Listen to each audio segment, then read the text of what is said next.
Hi, good morning. Thank you for joining the Self-Help Graphics Print Summit.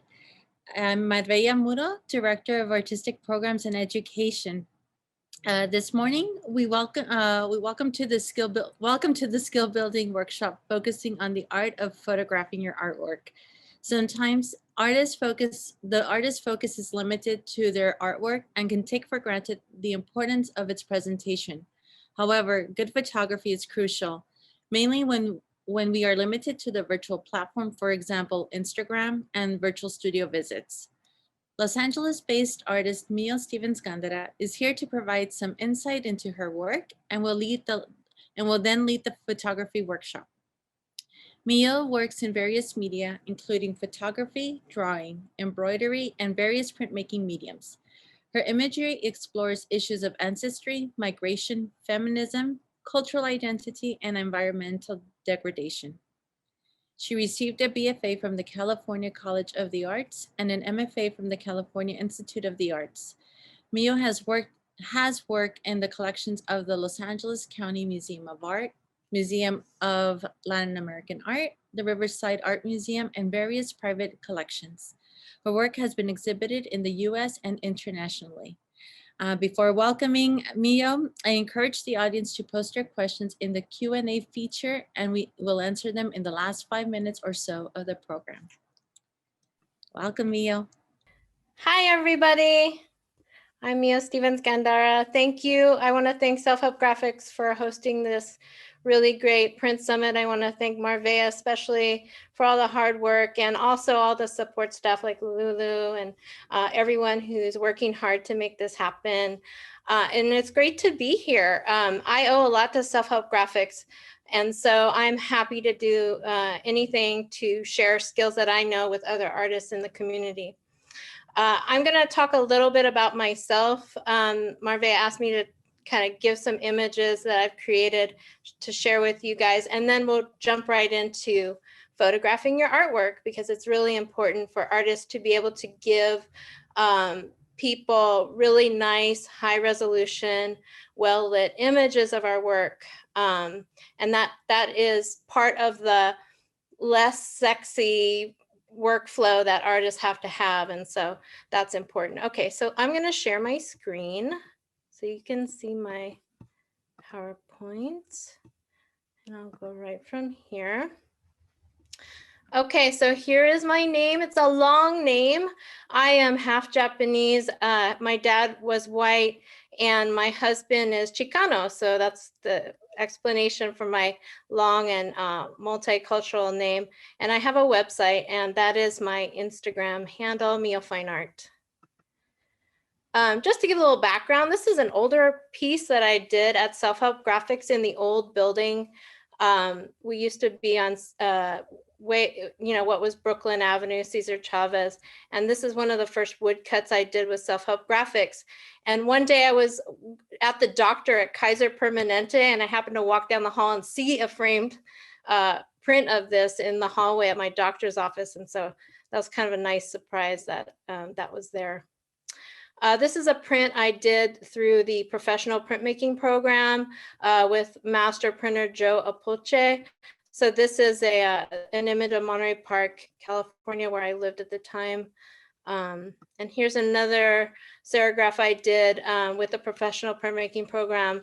This is an image of Phil Spector's Pyrenees Castle in Alhambra, which I like the idea of, Phil Spector is kind of a creepy, scary figure in entertainment. And the fact that he lived in this kind of structure in Alhambra, California was interesting to me. So I made this. This is an image I did as part of a print portfolio about the LA River. So this is all done with soy-based inks on wood. So I was trying to do a sustainable print all the way through, right down to the inks and the other materials. This is an image I did, actually was able to print this in Havana, Cuba. This is part of a printmaking portfolio called La Havana or LA Havana. And it was supported by Self-Help Graphics and also the Museum of Latin American Art.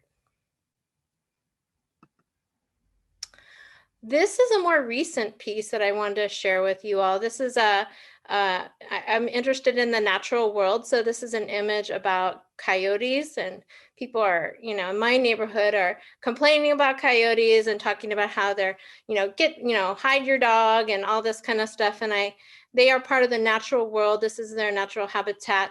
And just like we should respect the indigenous people of our land, we should respect the indigenous natural world. So I want to jump into some photography images because that's what I'm sharing with you today. I have a master's degree in photography. Even though I started in printmaking, I currently am a photography professor and I teach photography as my day job. And so occasionally I really like to do portraits. Sometimes I photograph my students when they're kind of interesting. And sometimes I photograph friends. And so these are some friends of mine. They're all sisters and they're all really cool and they argue all the time and they're really fascinating. So I photograph people. This is a project I did currently working on called The Wilderness of Childhood. And so I identify as an Asian woman, but I was born in the Midwest. And I went to a school where I was like one of two Asian kids. And so I have this background being born in this place that I felt really alienated. And so I like to go back to the Midwest and photograph it and try to sort those feelings of what it's like to be somebody who feels like they don't belong in this land. And so that's what this is about. So these are just some of my photographic images. This is also part of the story. This is the funeral of my grandmother. And so I feel like she's this link to this side of my family that I don't really know, the Caucasian side of my family. And so it's kind of looking at that and trying to relate in some way by documenting it, which is, photography is one way that I express myself as an artist. And these are more landscape images of this kind of cold place to me that I'm fascinated with. Okay, so this is a more recent piece I did. This is where some of my printmaking and drawing and embroidery intersect. So this is a noren, which is it's like a fabric panel that Japanese people use for doorways and to kind of delineate a room space, or you see them in restaurants a lot and they block the sun from coming in, or they keep bugs out and stuff like that. And so this noren was meant to be about Little Tokyo in Los Angeles. And it's showing through this structure of a immediately recognizable Japanese thing, it's showing the story of Little Tokyo in Los Angeles. And so I don't know if you can see my mouse, but there's an old temple in Little Tokyo. So this is part of that temple, the storefront of one of the older stores in Little Tokyo. And, I wanted to show some of the people, but it's also about Japanese Americans were interned or incarcerated in prison camps in World War II. And so it's about that story as well. So this is actually an image of my grandmother holding my mother's hand.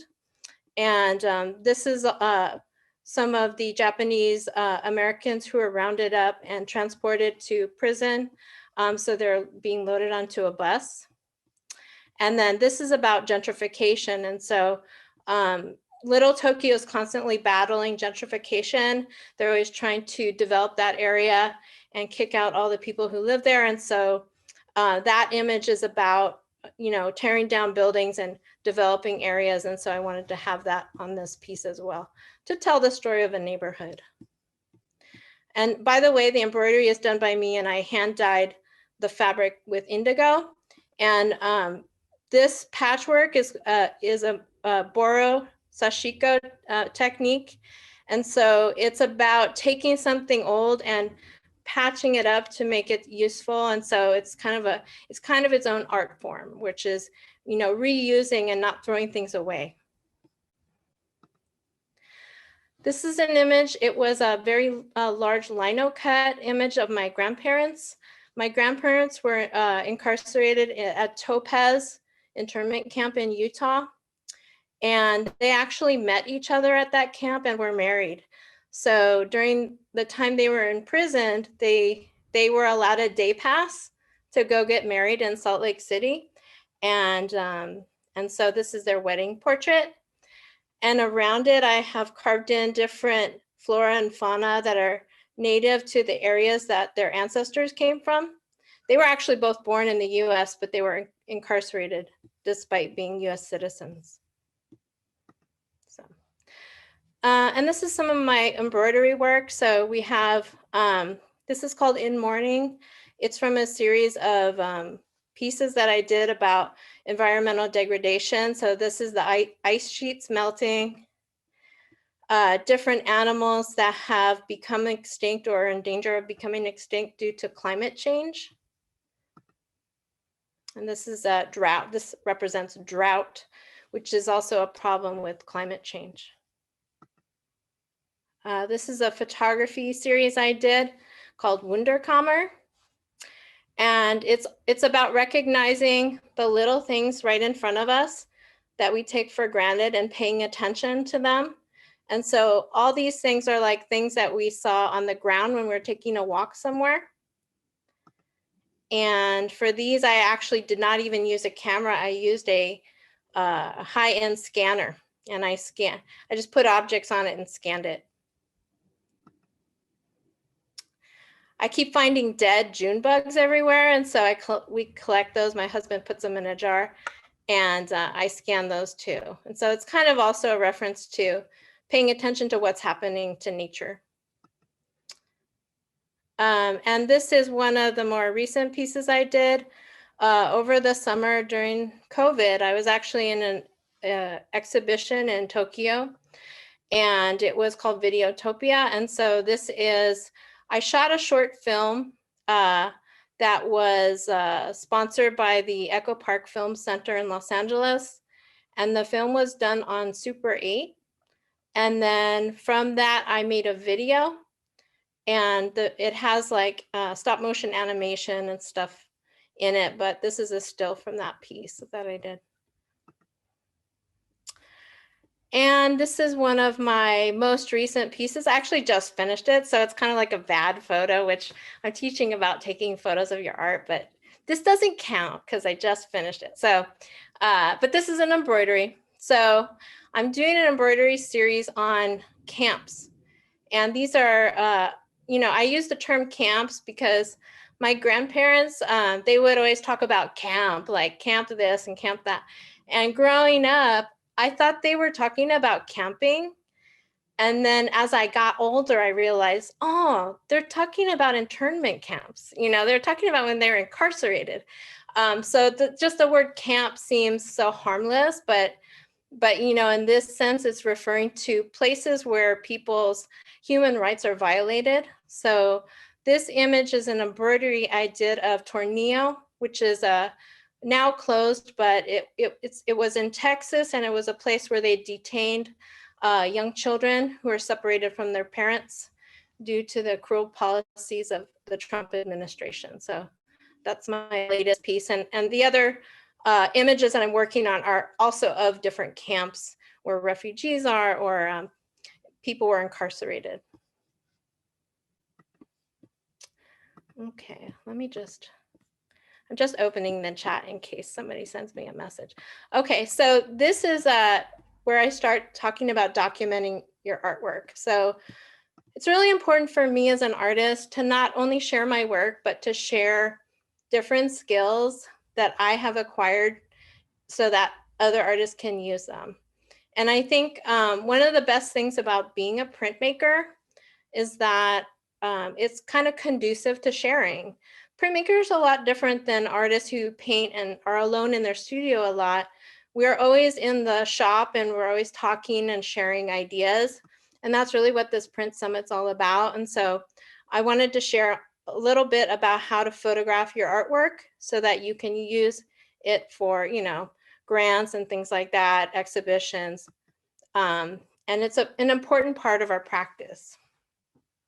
Okay, so if you want to document your artwork, okay, the best way to do it, if it's a small piece of artwork and it's flat and two-dimensional, is to scan it, okay? That'll give you the best quality image because the lighting will be even and it'll be the highest resolution that you can get for that size. So there's a little bit to know about scanning your artwork that I'll share with you, and it's on this. And by the way, I wanted to mention, I created a little PDF handout, and so Marveya and Self-Help Graphics will be sharing that PDF with you, but it basically sums up a lot of this information on it so you guys can take it with you and have it to refer back to, okay? So just so you know, when you scan artwork, it's really important to scan things at the highest resolution that you need for printing. So the highest resolution that you need for printing is 300 dpi at the actual physical size that you think you'll need. So if you think the largest size that you might like print something out is 8 by 10 inches, for example, and I don't know, my other listeners who don't use inches think in centimeters, right? You can use centimeters in Photoshop, but I'm using inches. So if the largest size you're going to print out is 8 by 10 inches, then you want to scan that at 300 dpi, and that'll give you the resolution that you need. And as a rule of thumb, you can always size down from a scan file and it will still look good, but you cannot size up, because when you size up from a given size of file, something called interpolation happens where the computer is actually making up for the pixels when it's blowing it up. So the computer's guessing what pixel goes in between these two pixel colors, and therefore the image degrades. So it's okay to size down. You don't want to size up. So you want to scan for the largest size you think you might need and save that file as a master file. And from that master file, you can then size down for different file sizes that you might need. For example, I'll take a master file and I might save it as a smaller size for the web, which only requires about 72 ppi, that's pixels per inch. This can get really nerdy really fast, especially when I'm doing it. So if you have questions, don't forget to post those and I can help you answer those questions. Okay, so your master file is the file of your scan that is kind of like the foundation of where the other files you might save out from is coming from, right? You want to save that master file in a very stable file form, and one of those would be TIFF. Okay, so TIFF is a great file format because it does not degrade with each save. So maybe a lot of artists don't know this, but JPEG is a compressed file format. It's very universal. We all use it. We put our images on the web and Instagram with a JPEG, right? But a JPEG, every time you edit and save a JPEG, it degrades a little bit. Like resaving it will throw out a few pixels each time. So I don't know if you all are old enough to remember, but I'm like Gen Xer. We used to like bootleg videotapes, like VHS tapes, and you like copy a tape, hand it off to some guy, and he copies it, and they, and so every time you would, bootleg a VHS tape, the quality would get worse and worse and worse until you couldn't see what you're looking at anymore. So same thing with JPEG. If you keep using a JPEG and edit and resave and edit and resave, actually quality goes down. So what you want to do is save your master file as a TIFF and save out from the TIFF any JPEGs that you will need, because JPEG is a lossy file format. Okay. Okay, let's get into photographing artwork.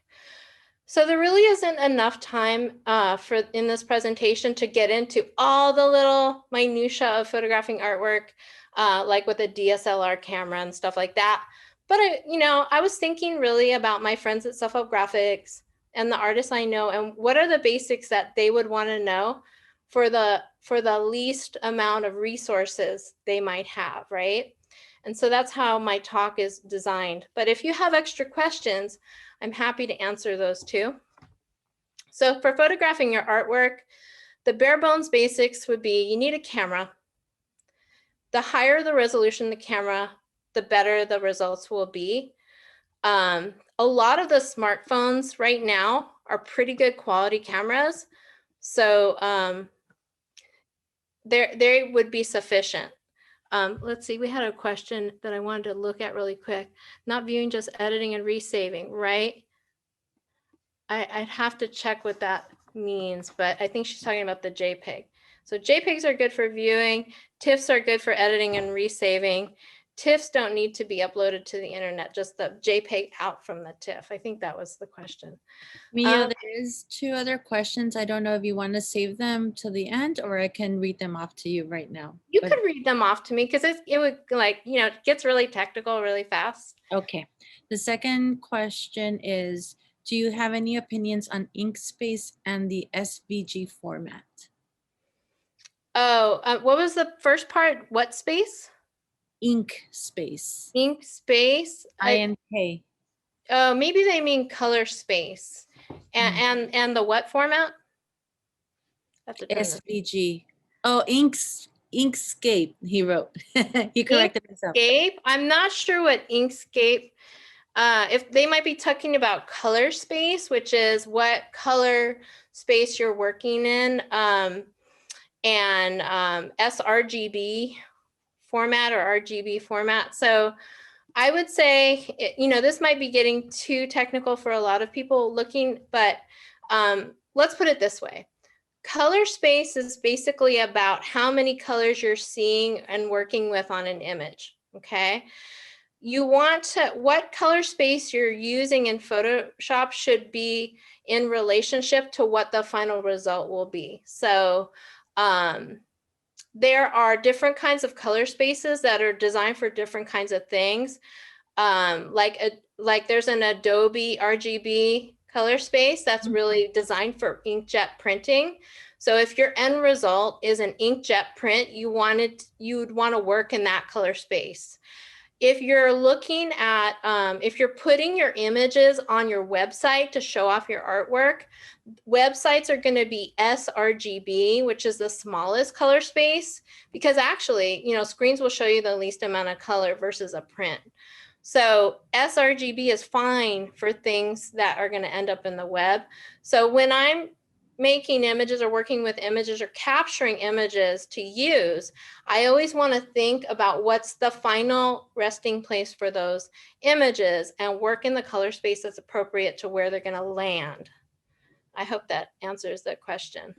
And you can say answer this now or later. They would love any scanner recommendations if they are not on the PDF. Oh, they aren't. What is my scanner? Let me see. I can never remember the model. Okay, I have an Epson V850. So V as in Victor 850, and it's Epson. And I have that scanner because it's high res and it also scans film. So I shoot both digital and film, and and this is getting really nerdy, I can wet mount my film to the scanner and get really detailed images. So that's a good one. It's not a cheap one, but they last forever. They last forever. If you guys don't have scanners, it's always nice to borrow somebody's just scan, or, you know, the community colleges have them, or some labs will scan stuff for you. Okay, let me get back to what I'm doing before I run out of time. Talk fast. So, okay, get your camera or smartphone. Light sources. Okay, look, if you're on a budget, the cheapest light source and the most abundant light source is the sun, right? So I'll go over that. But if you don't have, let's say you don't have time to photograph in the day, or you want to be really consistent with your photography, it's really smart to invest in some lights, okay?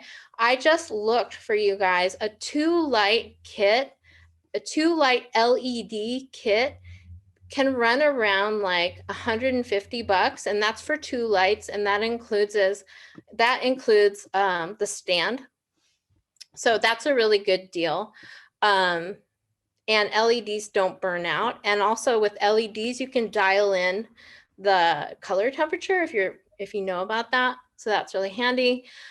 If you're in a pinch and you need to photograph your artwork indoors, you can always invest in clamp lights from Home Depot and use those. And there's ways to jerry rig those, and I'll show you that. But that is a little harder to manage, but it's doable. And then you need a background. So you need something to hang or support your art. You want a clean flat wall. You can also use foam core plywood, which I'll show you. And you need some unwrinkled paper if you're going to shoot 3D work. So these are basic materials. And then artist tape is good to have to hang the work, and a color chart. Okay, so here are some optional materials. Diffusion material to kind of spread out the light a little bit if you're using clamp lights. A reflector is just like a panel to bounce light off of, which I'll show you. It could be foam core. A tripod is always useful, especially if you're using a camera, because sometimes your shutter speed ends up going really slow, and that makes the picture blurry, okay? And then something I'll show you is a polarizing filter, which cuts down on reflections if that's something you're having an issue with. Okay, natural light, let's talk about that first. So there's a few, it's the most abundant, strongest light source that you can use. There's just some factors you need to consider. What time of day you're shooting changes the color of light. Look for an evenly lit area without shadows interfering. If you can avoid shade, try to avoid it, because it makes the color temperature on shade is very high, so it makes the light look blue. And also, obviously, watch out for wind that will knock over your stuff when you're trying to do this, or rain, which hardly ever happens, but sometimes does. Here is a little example of how I photographed this artwork outside. So artists sometimes have an easel. So you can use your easel, and you just have to prop it upright, because you don't want to be shooting at an angle which will cause your artwork to look more like a trapezoid rather than a rectangular shape, right? You can use a level to make sure that the surface that you're going to place the artwork is level. When you do place your your easel like that, it could tip over though. So I always sandbag my easel so it doesn't tip over. Clean white background, free of texture, is best. You're not going to have a lot of the background showing in most of the artwork you're documenting, but you do want it to look clean. That's noticeable. I mean, some people know how to retouch, but most artists don't. And so you want to minimize the post-production work as much as possible. So you want the surface to be clean. And then, so, this paper, I purposely used paper that you can easily find. So this is like a butcher paper. It's just a roll of white butcher paper that would be really handy for artists to have in their studio. And then you can flatten it out. And then I use a removable artist tape on the back of this print. So this is a Kozo paper. It can feather really easily if you stick something really sticky on it. So I used the tape, and then I made little tape loops, and I made it really flat so that doesn't show through the paper. Miyo, just before you continue, going back to the topic of natural light. Yes. A question says, posted is, I have a skylight in my studio. Does overhead sunlight source work?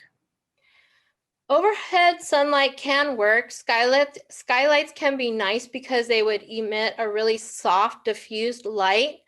If your skylight has a tint to it, it might impact the color. But that would be the only consideration. And I would recommend, if you're going to shoot with the skylight light, that you use a tripod, because it's going to reduce the amount of light that's coming down. So the shutter speed on a camera will be slower, and therefore you might need to stabilize the camera so there's no blur from you holding the camera in your hands. And I'm going to show you guys what different kinds of light looks like, so you can kind of compare and see, you know, one would be similar to the skylight. So what we see here is a plywood panel that I had. It was actually a drawing board I use, right? And then I just put the paper on top of it. And then I put the artwork on, placed with tape. Okay. And then one little, you know, look, artists, I mean, we're trying to save money, but there are some things that are worth investing in, and a color chart is one of them. So this color chart, this one probably costs like $65, but I've seen them for $14 on Amazon. So you really don't need to spend a lot of money on a color chart, but they're worth having. Notice that this color chart has a white square and a black square. So it's got this kind of value scale here. And that the white is a little different than the white of the paper. So the color chart offers us a real true reference point for a true white. You in a pinch, you could use a white piece of paper, but as artists, we all know that every white is a little bit different. So it's nice to have a consistent reference point for white, so that you can tell if the photo has a color bias or not. So here's a little spread I made. You can see that morning light is slightly different in color than midday light. And you know, of course, my color chart's curling in the sun by the time it's midday. And then late afternoon is a different color light. And similar to a skylight, the quality of the morning light or late afternoon light is going to be a little different, a little softer, and a little different color. So I don't have time to go into detail about the Kelvin scale and color temperature, but that is something that does impact the color of your work. And so to see how that is changing, having that color chart there for the very first shot that you do in a session of photographs is important as a color reference.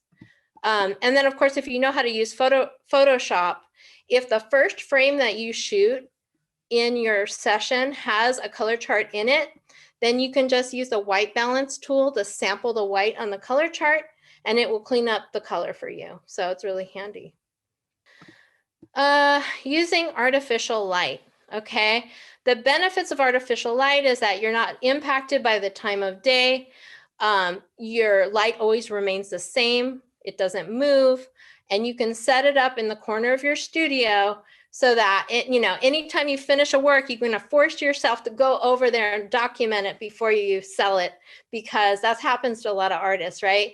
We do all this stuff and then we don't take the time to document what we're doing, and so there's no record. And people are using, you know, Instagram to kind of photograph the things that they're doing, but the problem is we do not want Instagram to own our stories, right? As people, we want to have control over our archive and understand and remember what we did, and we don't want to rely on a company like Instagram or Facebook or whatever to be our archivists, right? So documenting your own work is important. The drawbacks of artificial light is it's more difficult to get even coverage because the size of the light is not as abundant as the sun. It requires a inside space big enough to set up. Reflections can be more of an issue. And of course, it's not as strong as the sun. So sometimes you need a tripod. I threw these in for you so you can know what I was talking about.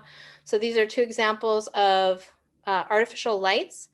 The one on the left is the LED kit that I just looked up, and you know, it's $150. So it's like one of those cheap kind of Amazon setups, but it's definitely a nice investment and a consistent light source for you guys.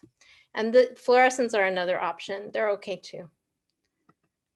Okay, if you don't have access to lights, you can use these clamp lights from Home Depot.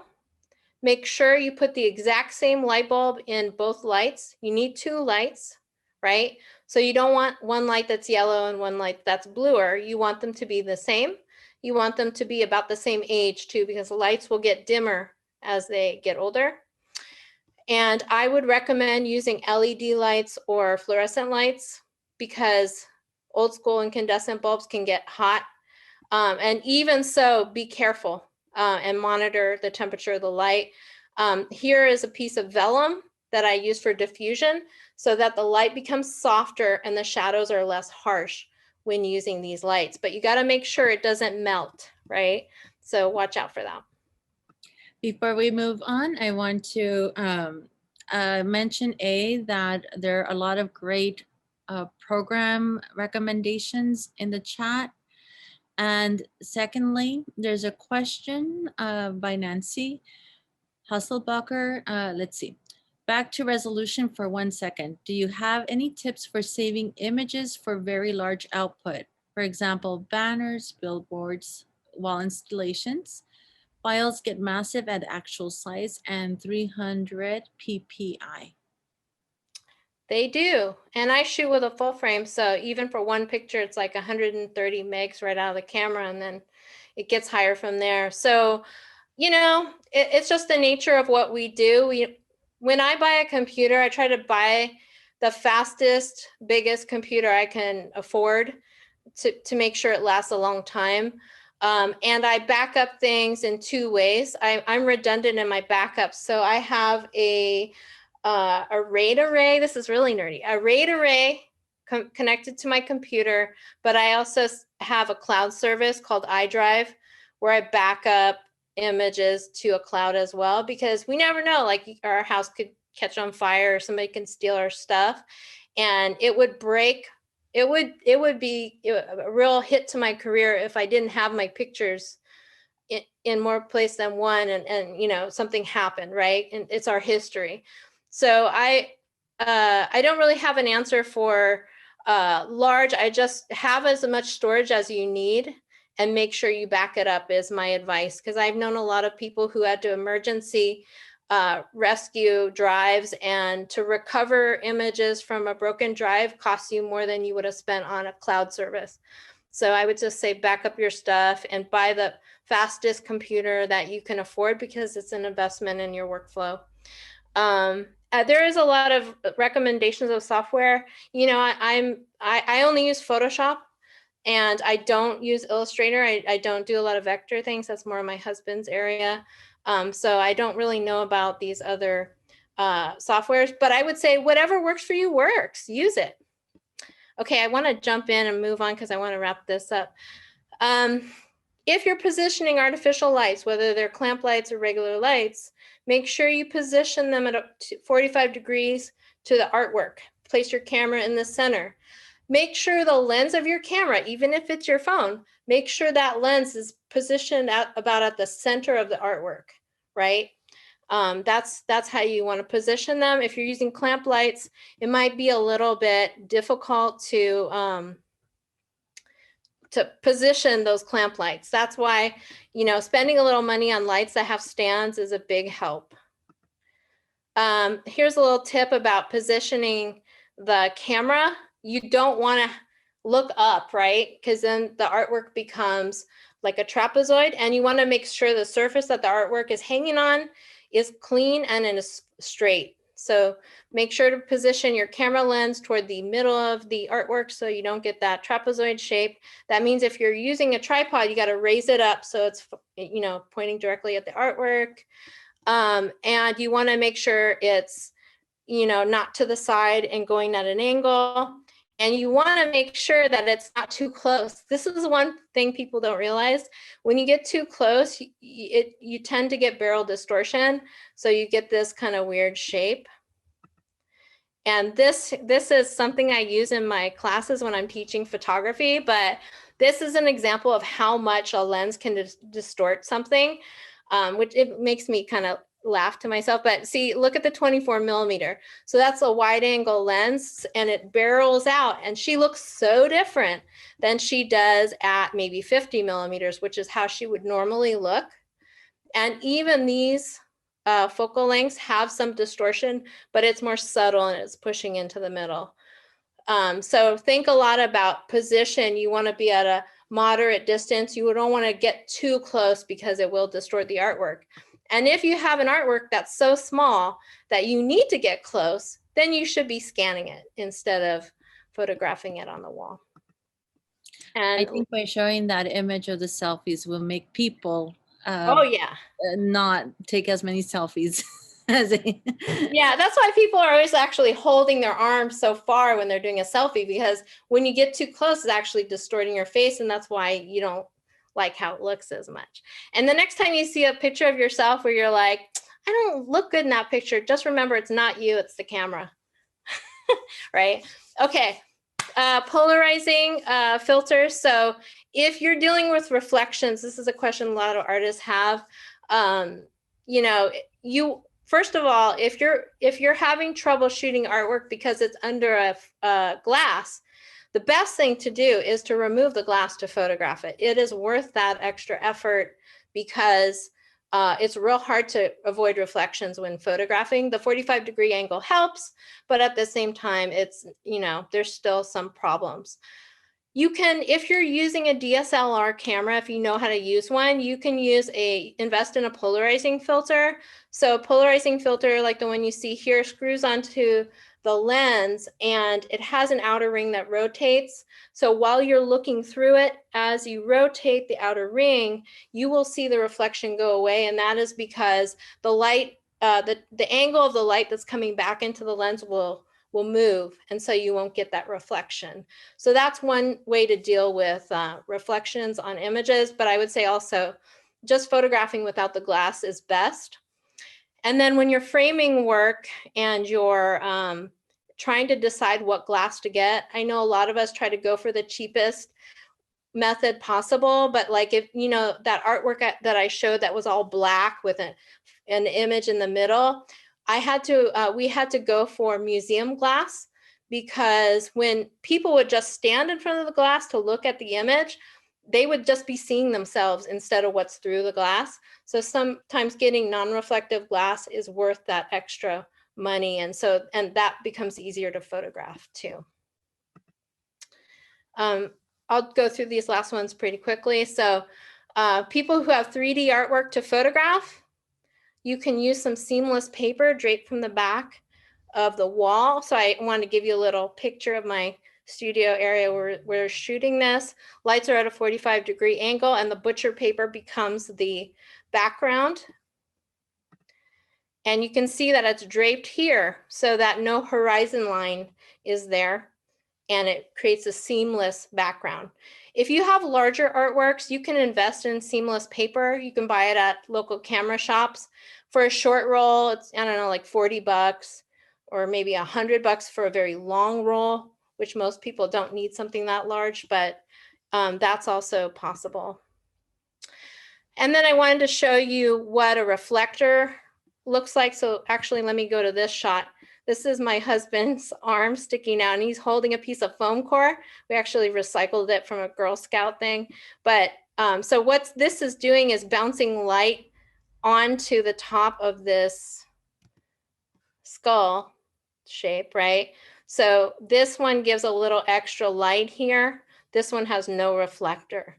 So if you want to add a little extra light to something, you can actually use foam core to bounce light back into whatever object you're trying to light, if you're trying to show detail. Or if you wanted the skull to be dark, you could use black foam core to create, you know, to absorb the light rather than reflect it. And so you would get a darker shadow there. And I think I timed it right. So, and that's it. I'm going to stop sharing. Do you guys have any more questions or anything? We're at 12:15. The last question is going back to the placement of the camera. What's too close for the camera? That's tricky. If we're dealing with DSLR cameras, I can tell you, like if you're shooting with a like a Canon Rebel, a lot of people have Canon Rebel T6, T7, T7i, those kind of things. You want to use a 35mm lens setting that has minimal distortion, and then it, you know, you won't have much distortion if you get really close to the camera. But if you find yourself like 3 feet away from it, you're too close, right? If you're using a phone. that is the hindrance with phones, is we don't know what millimeter lens we're using when we're using a phone. Whereas if you're using an actual DSLR camera or mirrorless camera, we know what lens we're using on it and we're conscious of the focal length. But I would say if you want to avoid distortion and you're using a camera, if you're using a crop sensor camera like a Canon Rebel, 35 millimeters will give you minimal distortion. If you're using a full frame camera, 50 millimeters will give you minimal distortion. And if you're using a phone, try not to get like closer than 3 feet away. It's hard to say, that's kind of an estimation. Just avoid getting really close. Just like when you take a selfie, you do it at arm's length, right? So you want to be further than that to avoid distortion. Thank you, Miyo. And let me just tell you, you got a lot of love for your nerdiness. I can't help it. Thanks, guys. I really appreciate it. So Miyo will be joining us again to moderate a panel discussion on bridging artists through print exchanges with Alvaro Marquez, Pavel Acevedo, and Andrea Narno this Friday at 1:30. And I'm knowing that group, it will be a nerdy conversation. Okay, so for our next session, it will be a roundtable inviting participants to share tips to teach virtually. And I think I'm gonna need that myself to help us through the session to the sessions today. We'll begin at 12:30 p.m. Participants will be broken into small sized rooms facilitated by a Self-Help Graphics guest for a more intimate conversation. So now, please remember, you received a second link to access the roundtables in the email this morning. So please click on the link, the roundtable link to access the roundtable at 12:30. The link will be posted in the chat box down and in your screen. In order to join, please either sign into your existing Zoom account or create a new free account. Again, these instructions will also be in the chat room. To create a free account, enter the email you used to register to the summit, create a password, and save it for later. We will be using this process for all of the roundtables in the 3 days. Enter your first and last name that you used to register to the summit and confirm your account. If you have any questions, please feel free to email us at info@selfhelpgraphics.com. That email address will be in the chat room. But again, email us at info@selfhelpgraphics.com. We're looking at the email address, at the emails consistently throughout the day. Again, register at the roundtable link, and then you will be able to access the roundtable portion at 12:30. Thank you again, Miyo. Thank you. Thank you. Goodbye, everyone. Bye. We'll see you at 12:30.